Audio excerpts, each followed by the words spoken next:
Okay, so I have taken a question for cash budget.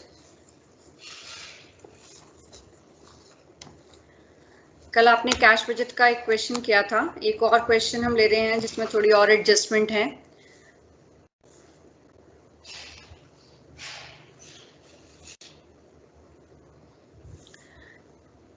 ये आपको दिए हुए हैं इसमें मंथ्स, देन आपको गिवन है मंथ्स के बाद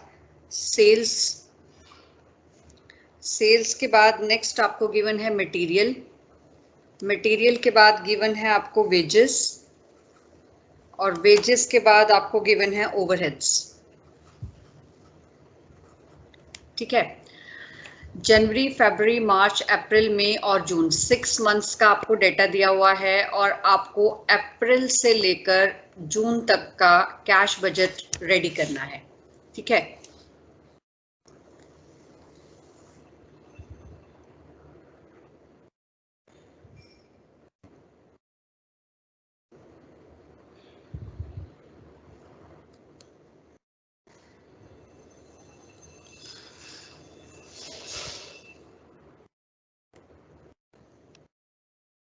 सो अप्रैल, मई और जून।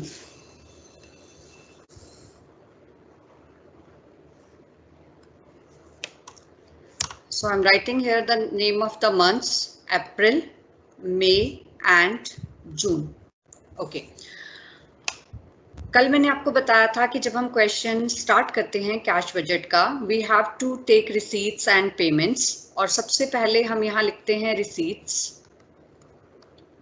रिसीट्स में हम सबसे पहले लिखते हैं opening cash balance if given. तो आपको क्वेश्चन में यहाँ पर गिवन है expected cash balance on 1 April was ₹20,000 and other information are as under. तो अप्रैल का बैलेंस लिख दिया मैंने 20,000। देन मुझे दिया हुआ है material and overheads are to be paid during the month following the month of supply, कि मटेरियल और ओवरहेड्स कब पे किए जाते हैं, जिस महीने वो खरीदे जाते हैं या जिस महीने खर्चा किया जाता है उससे अगले महीने। तो मटेरियल यहाँ पर, यानी कि ये बात हो रही है पेमेंट्स की, तो I will write here payments में मेरे पास आ जाएगा मटेरियल, और मटेरियल का मतलब होता है पेमेंट टू क्रेडिटर्स, और ये एक महीना लेट हो रही है। तो जनवरी की पेमेंट फरवरी में होगी, फरवरी की मार्च में, मार्च की अप्रैल में, अप्रैल की मई में और मई की जून में। तो मुझे अप्रैल, मई और जून की लिखनी है। तो अप्रैल, मई और जून की लिखनी है तो मुझे कहाँ से स्टार्ट करना पड़ेगा? अप्रैल में कौन सी पेमेंट होने वाली है उससे एक महीना पहले। तो एक महीना पहले कौन सा था? मार्च। तो मार्च की पेमेंट है 50,000, देन अप्रैल की है 56,000 जो मई में होगी, और मई की है 62,000 जो कि जून में होगी। ये पॉइंट समझ में आया? Yes ma'am. उसके बाद आपको सेकंड पॉइंट का दिया हुआ है ओवरहेड्स। ओवरहेड्स के बारे में भी सेम है कि यू हैव टू पे इट 1 मंथ डिले। तो ओवरहेड्स 1 मंथ डिले पर है, तो ये ओवरहेड्स आपको दिए हुए हैं। मार्च से स्टार्ट करेंगे, मार्च के हैं 6800 जो कि अप्रैल में पे होंगे, देन 7200 मई में पे होंगे, देन 8600 जून में पे होंगे। देन आपको बी पॉइंट दिया है wages are to be paid during the month in which they are incurred. Wages उसी महीने पे होती हैं जिस महीने इनकर्ड होती हैं। वेजेस हमें ये दे रखी हैं, तो अप्रैल की है मेरे पास 12,400, देन 13,000 एंड देन 14,000। यहाँ मैं आपको एक पॉइंट और बताना चाहती हूँ, कई बार लिखा होता है wages are paid at half month delay. 1 month delay तो समझ में आ गया कि मार्च का अप्रैल में होगा, अप्रैल का मई में होगा, मई का जून में होगा। अगर हाफ मंथ डिले होता तो हम क्या करते हैं, आधी पेमेंट अभी कर देते हैं और आधी पेमेंट उससे अगले महीने। यानी कि मई में जब हम करेंगे तो 13,000 की जगह 6,500 करेंगे और 6,500 अगले महीने करेंगे। 14,000 है तो 7,000 अभी करेंगे और 7,000 जुलाई में करेंगे। ठीक है, तो अब नेक्स्ट पॉइंट आपको क्या दिया हुआ है वेजेस के बाद? It is given terms of sales. The terms of credit sales are payment by the end of the month following the month of sale. अब ध्यान से समझिएगा इसको, उन्होंने बोला है टर्म्स ऑफ सेल कि जो पेमेंट की जाएगी वो कब की जाएगी कि जिस महीने सेल होती है उससे अगले महीने, नेक्स्ट मंथ। ये टर्म्स हैं हमारी कि जिस महीने सेल होगी, यानी कि जनवरी में अगर सेल होगी तो हम कब पेमेंट करेंगे, फरवरी में। और इसमें लिखा है half of the sales are paid when due, आधी तो तब पे हो गई जब ड्यू हुई, and then the other half to be paid during the next month, और बाकी बची हुई अगले महीने पे चली गई। अब इससे आपको क्या समझ में आ रहा है कि हमें ये कहा गया कि जब सेल होगी तो जो हमारे डेटर्स होंगे वो हमें अगले महीने पैसा देंगे, तो वो ड्यू ही अगले महीने हो रहा है ना, यानी कि जनवरी की सेल का पैसा कौन से महीने में ड्यू हो रहा है,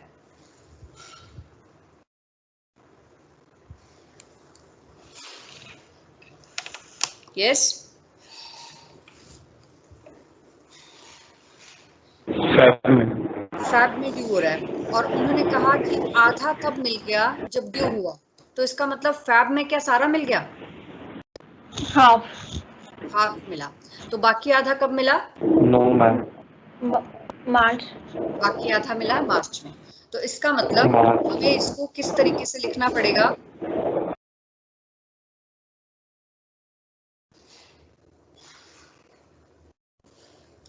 हम यहाँ पर एक टेबल बना लेते हैं सेल्स की, जिससे हमें कंफर्टेबली समझ में आ जाए।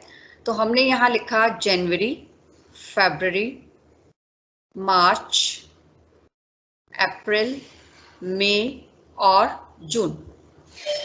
जनवरी की सेल थी हमारी 60,000, फरवरी की 56,000, मार्च की 64, अप्रैल की 80, मई की 84 और जून की 76। इसने कहा कि जनवरी की सेल ड्यू होती है फरवरी में, फरवरी की ड्यू होती है मार्च में, मार्च की ड्यू होती है अप्रैल, अप्रैल की मई और मई की जून में। और जब ड्यू होती है तो तब हमें सिर्फ आधी मिलती है। तो जनवरी की आधी, यानी कि हमें ड्यू तो 60,000 यहाँ हुई थी, लेकिन यहाँ मिली 30 और 30 मिली अगले महीने। बात समझ में आई?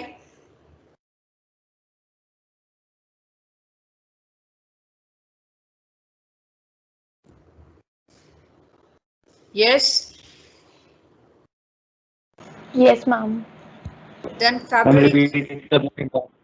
फरवरी की 56,000 है, ये हमारी मार्च में ड्यू होनी है, लेकिन मार्च में जब ड्यू होती है तो सिर्फ आधी मिलती है इसकी, तो 28 यहाँ मिलेगी और 28 यहाँ मिलेगी।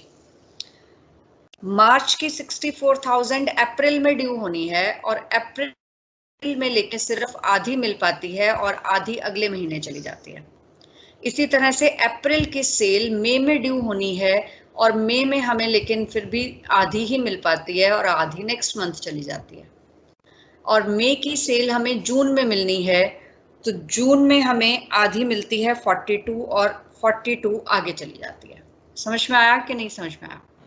आ गया मैम। अब हमें अप्रैल में देखनी है कि सेल कितनी हुई। अप्रैल में कितनी रिसीव हुई, 32 एंड 28। तो I will write here cash collected from debtors. तो कैश कलेक्टेड फ्रॉम डेटर्स मेरा कितना आ गया, 32 प्लस 28, दैट कम्स टू 60,000। मई में आया 40 एंड 32, दैट इज 72,000। जून में आया 42 एंड 40, दैट इज 82,000। और उसके बाद नेक्स्ट मुझे दिया हुआ है 5% sales commission is to be paid within the month following the actual sale. Sales commission देना है 5% जिस महीने सेल होती है उससे अगले महीने। तो जनवरी का सेल्स कमीशन कब देंगे हम, फरवरी में, फरवरी का मार्च में, मार्च का अप्रैल में, अप्रैल का मई में और मई का जून में। तो अब हमें देखना है कि अप्रैल में और जून में कितना कमीशन दिया। तो अप्रैल में हमने 64,000 का 5% देना है, तो 64% का 5% यहाँ पर आप लिखेंगे सेल्स कमीशन। तो 64,000 का 5% आ गया आपके पास 3200। देन अप्रैल का मई में देना है 80,000 का 5% हो गया 4,000। देन 84,000 का 5% हो गया 4,200। देन आपको दिया हुआ है preference dividend of ₹30,000 is to be paid on 1 May को हमने एक प्रेफरेंस डिविडेंड पे किया, दैट वाज अमाउंटेड टू ₹30,000, तो ये हम यहाँ पे लिख देंगे। Then share call money of 25,000 is due on 1 April and 1 June.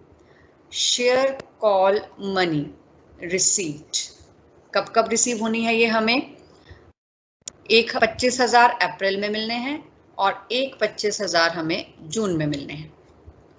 Then plant and machinery worth ₹10,000 is to be installed in the month of January and the payment is to be made in the month of June. हमें एक instalment देनी है जून में 10,000 की। अब हमने सारा कुछ लिख लिया है। अब हम पहले पार्ट से ऐड करना स्टार्ट करेंगे, टोटल रिसीट्स। टोटल रिसीट्स आ गई मेरे पास यहाँ पर 1,05,000। टोटल पेमेंट्स मेरे पास आ गई ऐड करके, दिस कम्स टू 1 लाख कितना आ रहा है ये 72,400। अब इसमें से हम इसको माइनस कर देंगे तो मेरे पास सरप्लस या डेफिसिट आ जाएगा, जो कि पहले केस में आ रहा है 32,600 का सरप्लस। तो जो पिछले महीने का क्लोजिंग बैलेंस होता है वो अगले महीने का क्या कहलाता है, एक्सक्यूज मी, ओपनिंग बैलेंस। इसको ऐड कर देंगे 32,600 प्लस 72,000, ये आपके पास ऐड होके आ गया 1,04,600। Now you will add the payments, और ये पेमेंट आ रही हैं आपके पास, ऐड कर दीजिए इसको 1,10,200। अब इसको जब आप माइनस करोगे तो आपके पास ओवरड्राफ्ट आ रहा है 5,600 का, which will not be carry forward. अब इसको फिर से आप ऐड करेंगे, ये ऐड होके आ गया 1,07,000। इधर से एक्सपेंसेस को ऐड कर देंगे, एक्सपेंसेस हैं आपके 96,000, सॉरी 1,02,000 नहीं, एक मिनट ऐड कर दे इसको, 62,000 है ये, प्लस कर लेते हैं, plus 8,600 plus 14,000 plus 4,200 and plus 10,000, so it is 98,800.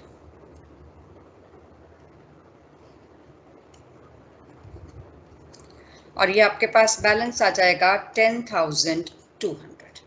हाँ जी, समझ में आया? Yes ma'am. कई बार क्वेश्चन में ये लिखा होता है कि cash is to be arranged at the starting of the budget period if it is required। अगर ये लिखा हो क्वेश्चन में तो उसमें साथ में कई बार सोर्स भी दिया होता है। किस तरीके से सोर्स कैसे देते हैं कि अगर जो डेफिसिट है वो बिलो, ये मैं एज्यूम कर रही हूं, ऐसा नहीं है कि यही दिया हुआ है, कि डेफिसिट अगर बिलो 50,000 है, arrangement could be made in cash। अगर 50 से 1 लाख के बीच में है, arrangement could be made by issuing debentures। अगर 1 लाख से above है, arrangement could be made in form of shares issue। और ये अरेंजमेंट जो है ये आपको बजट पीरियड के स्टार्ट में करना है। अगर क्वेश्चन में ऐसा लिखा है तो आप क्वेश्चन की टोटलिंग कैसे करेंगे? क्वेश्चन करने का तरीका यही है, लेकिन क्वेश्चन की टोटलिंग करने का तरीका बदल जाएगा। उसमें हमें क्या करना है, हमने यही वाला सेम क्वेश्चन एज्यूम कर लिया, हमने सब कुछ लिख लिया, हमने ये अप्रैल का टोटल भी कर लिया और ये पेमेंट्स का टोटल भी कर लिया, ठीक है। लेकिन हमने ये बैलेंस को कैरी फॉरवर्ड नहीं किया अभी। हमने सिर्फ क्या किया, एक बार के लिए मैं ये बैलेंस हटा रही हूँ, ये बैलेंस मेरे पास नहीं है अभी, तो क्योंकि ये वाला बैलेंस नहीं है मेरे पास, ये मेरा 10,000 था, ठीक है, तो मेरा ये टोटल भी नहीं आ सकता। So I have not made any total. अब इस क्वेश्चन में मैंने अभी तक क्या किया हुआ है, सारा कुछ एंट्रीज जो मुझे दी हुई थी वो कर दी, सिर्फ मैंने क्या नहीं किया, बैलेंसिंग नहीं की। अगर ये वाली लाइन लिखी हो तो बैलेंसिंग कैसे होगी, हम क्या करेंगे, हम अपनी सारी रिसीट्स को ऐड कर लेंगे, ये वाली जितनी हमारे पास हैं, और इधर से ये जो जितनी हमारी पेमेंट्स हैं हम इनको टोटल कर लेंगे, ठीक है। और इन सारी रिसीट्स और इन सारी पेमेंट्स को टोटल करने के बाद हम अपना डेफिसिट देखेंगे कि कितना आया। तो क्योंकि अभी हमने इसके टोटल कर रखे हैं तो मुझे पता है कि मेरा पहला बैलेंस 32,600 का पॉजिटिव आया था, दूसरा मेरा 5600 का नेगेटिव आया था, और तीसरा मेरा 10,200 का पॉजिटिव आया था। तो इस क्वेश्चन में तो मेरा क्या आ रहा है, कैश बैलेंस 37,200 आ रहा है। मैं यहाँ पर क्या करती हूँ, एक एक्सपेंडिचर और ले लेती हूँ और मैं उसको 60,000 कर देती हूँ। ये वाला जो 10,000 था इसको मैंने 60,000 कर दिया, तो मेरे एक्सपेंडिचर 50,000 से बढ़ गए। तो 50,000 से बढ़ने के बाद ये जो मेरा कैश बैलेंस 37,200 आया था, इसकी जगह मेरा लास्ट में आ जाएगा डेफिसिट 12,800।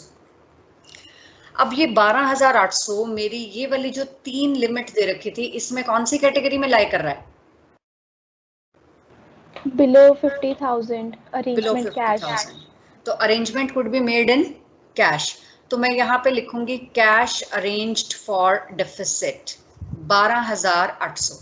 अब जब मैं इसकी टोटलिंग करूंगी तो मेरे पास ये बैलेंस आएगा, ये बैलेंस मैं यहाँ कैरी कर दूंगी, उसके बाद ये माइनस करूंगी, ये बैलेंस यहाँ कैरी कर दूंगी, तो ये मेरे पास कितना आएगा, निल। क्योंकि जितना भी मुझे चाहिए था वो सारा मैंने अरेंज करके कहाँ से ले लिया, कैश से। और यही अगर आपका ये डेफिसिट 50,000 से 1 लाख के बीच में आता तो लिखा हुआ था कि डिवेंचर्स में बी इशूड, तो आप यहाँ पे कैश अरेंज की जगह लिख देते इशू ऑफ डिवेंचर्स इतनी अमाउंट के, फिर से एंडिंग बैलेंस तो जीरो ही आएगा क्योंकि हम उतना ही अरेंज कर रहे हैं जितना हमारा डेफिसिट आ रहा है। और अगर 1 लाख से ज्यादा का आ जाता हमारा डेफिसिट तो हम यहाँ लिख देते शेयर्स इशूड और वो अमाउंट लिख के हम बैलेंस निकालते, और अगेन हमारा बैलेंस कितना निकलता, निल। समझ में आया? मैम ये जो हमारा फर्स्ट मंथ होगा हमें उसी के कॉलम में लिखना होगा ना? यस यस, फर्स्ट, क्योंकि हम स्टार्टिंग में बजट पीरियड के स्टार्टिंग में ही अरेंजमेंट कर लेंगे।